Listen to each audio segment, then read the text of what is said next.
ناي إدري رواه الديلمي عن ابن عباس النبي صلى الله عليه وسلم أحبكم أريد أمون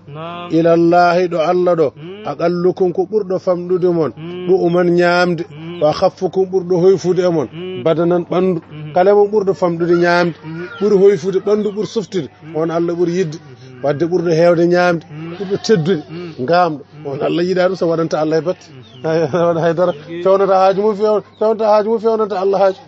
noon ti ahabbukum ilallahi Allah ɓuri yidde e mon fof aqallukum ko ɓurɗo e mon famdude ɗo umon ñaamde wa khaffukum ɓurɗo e mon hoyfude badanan ɓanndu rawahu Daylami hadis battowo capanɗe nayi e hadis tati battowo capanɗe tati rawahu Dabrani wa ghayruhu wa hibbul arab min de mbiɗiɗe arabe walla ahibbul arab jiɗire ɗemgal arab jiɗire ɗemgal arab ngal li salasin sabu geɗe tati li anni sabu min arabiyyun komi arabiyanke jiɗire ɗum arab wal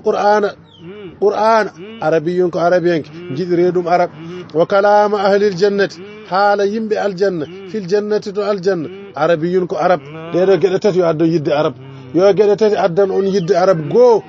sabu min komi arabe neɗɗo so tawi yiɗi annama yiɗa ko woni ko ɗiɗi deftere Allah nde ko arab jiɗire ɗum arab tati so yimɓe maayi kaalata aljanna ko arab jiɗire ɗum arab rawahu Dabrani hadis battowo capanɗe nayi e nayi